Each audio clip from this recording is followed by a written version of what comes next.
En la presente clase de Introducción al Análisis vamos a abordar la segunda parte del trabajo práctico 5.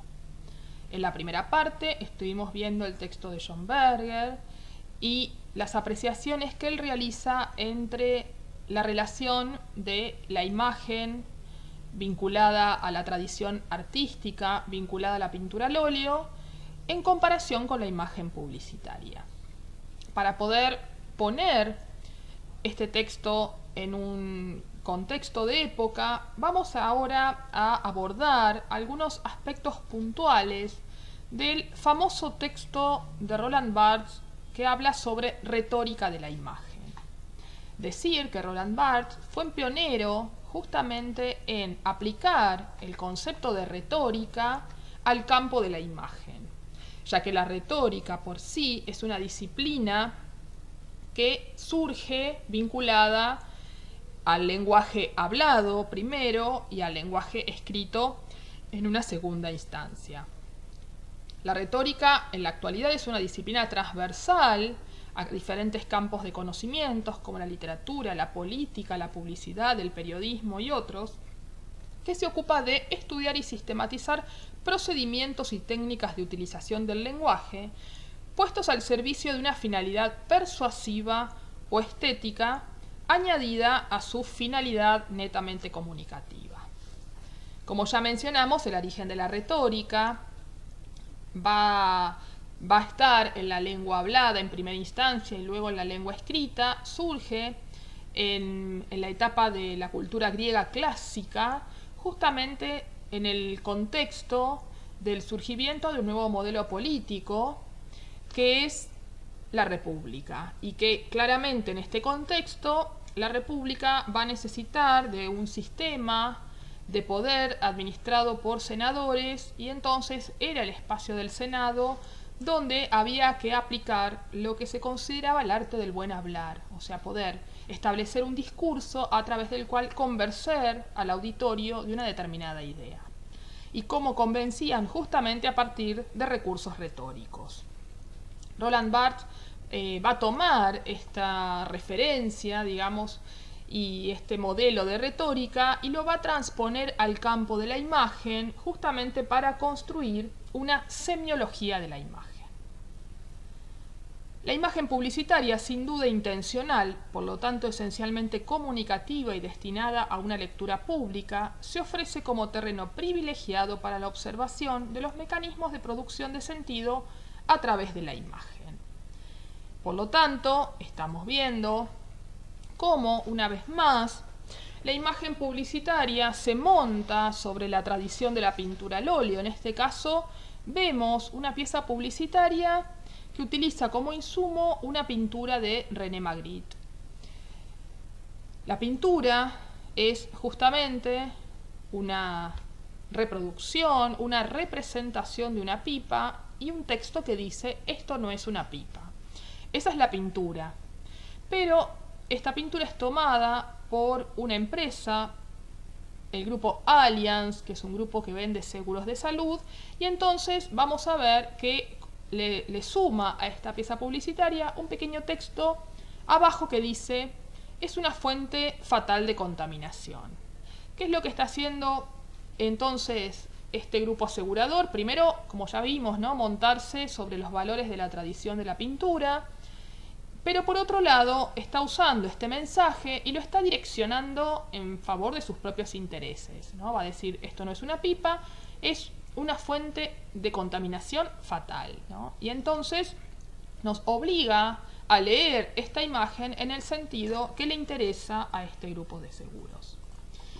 Sin profundizar sobre los conceptos de retórica, lo que vamos a tomar de este texto que nos interesa para relacionarlo con el texto de Berger y con el análisis que ustedes van a realizar es que Roland Barthes va a distinguir para el análisis de la imagen publicitaria, va a distinguir tres tipos de materiales o de componentes en todo mensaje visual publicitario.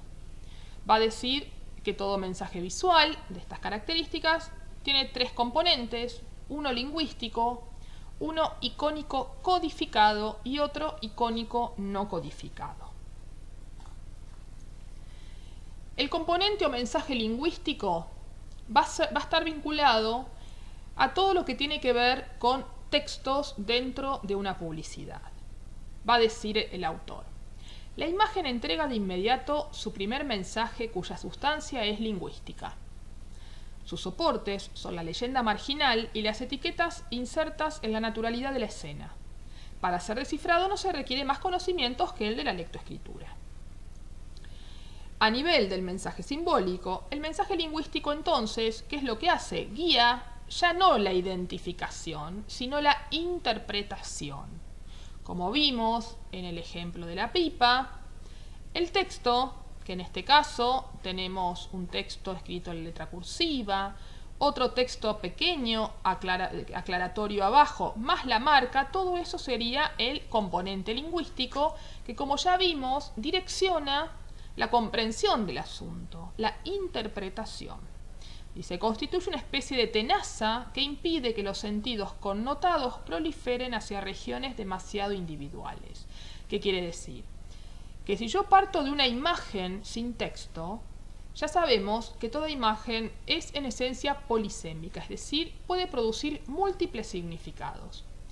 En el campo de la imagen publicitaria esto es peligroso porque en la publicidad yo quiero emitir un mensaje específico. Entonces, para que la imagen no brinde significados diversos y que el significado se oriente a lo que el emisor quiere emitir, justamente entonces los textos van a, como dice ahí, a operar como una tenaza que circunscribe la interpretación. El segundo componente que menciona Barthes es el componente icónico codificado. El componente icónico codificado está asociado al concepto de denotación. También lo podemos asociar con el significante. Lo denotado tiene que ver con todos los elementos que son presentes de forma perceptual, yo los puedo ver, los puedo percibir, y que lo denotado lo podríamos asociar con el esquema que ya vimos de Panofsky cuando hablábamos de un primer nivel preiconográfico, es decir, tratar de hacer una descripción sin interpretaciones, ¿no? Eso es la denotación, que lo que propone es un sentido de objetividad, dice. Despojada utópicamente de sus connotaciones, la imagen denotada se volvería radicalmente objetiva, es decir, inocente, es decir, sin significados, ¿no? Entonces, el análisis de la imagen en su nivel icónico codificado lo podríamos comparar con un análisis preiconográfico absolutamente objetivo y sin ningún tipo de interpretación involucrada. Por el contrario, si pasamos al componente icónico no codificado, ese componente remite a las connotaciones, es decir, a los significados que ofrece una imagen. Barthes le llama el tercer mensaje, simbólico, cultural o connotado. Los signos siempre provienen de un código cultural y el número de lecturas de un mensaje varía según los individuos. Pero como ya vimos, las lecturas van a ser circunscriptas por los textos para justamente conducir la interpretación. En el texto de Roland Barthes, el autor analiza esta pieza publicitaria que fue muy famosa en los años 70.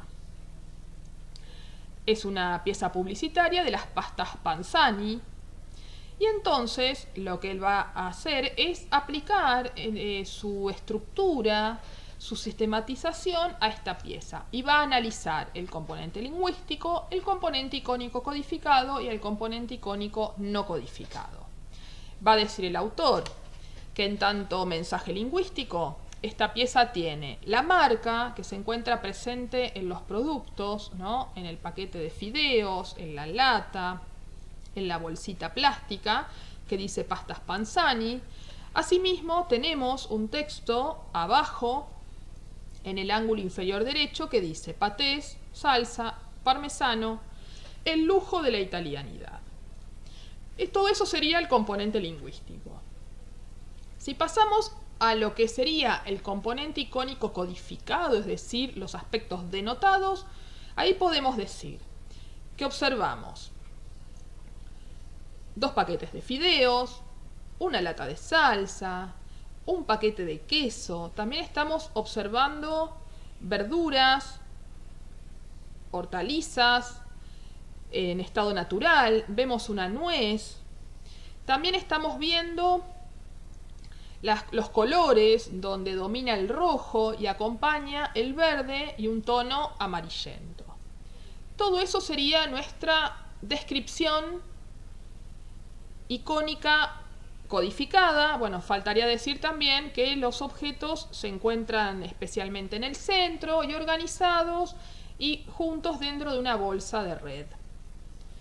Luego pasaríamos a los componentes icónicos no codificados, es decir, a un nivel ya iconográfico propiamente dicho, y en ese caso sumaríamos las interpretaciones.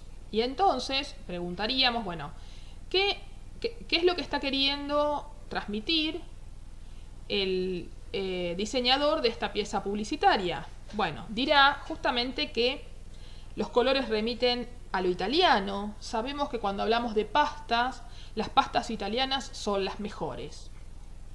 Por otro lado, entonces, una vez asociado al lujo de la italianidad, la presencia de la cebolla, el tomate, la nuez, nos remite al concepto de lo fresco, lo natural. Asimismo, la organización y cantidad de elementos remiten a la abundancia. Y por último, también podemos decir que la bolsa de red, uno la puede asociar a la bolsa de la abuela, ¿no? Una bolsa para hacer compras como usaba una abuela, que entonces es la abuela la que realiza las pastas y que entonces esas pastas son pastas caseras, ¿no? Y son pastas realmente buenas y ricas. Todo esto entonces, digamos, está condensado en lo que esta publicidad está queriendo transmitir. Los valores finales a persuadir es la frescura de los productos, la elaboración casera y el concepto de la abundancia y el lujo a la hora de consumir una pasta. Por lo tanto, va a decir Roland Barthes que la retórica tiene estas dos acepciones. Por un lado, los aspectos denotados, por otro lado, los aspectos connotados.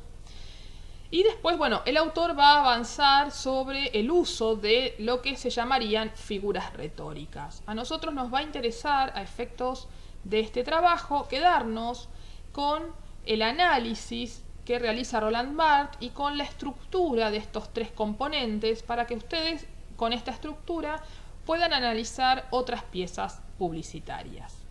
Por lo tanto, el objetivo es que ustedes, en base a la pieza publicitaria elegida, puedan aplicar esta estructura de análisis basado justamente en componente lingüístico, componente icónico codificado y componente icónico no codificado y puedan explicar cómo se desarrollan cada uno de estos elementos en la pieza elegida.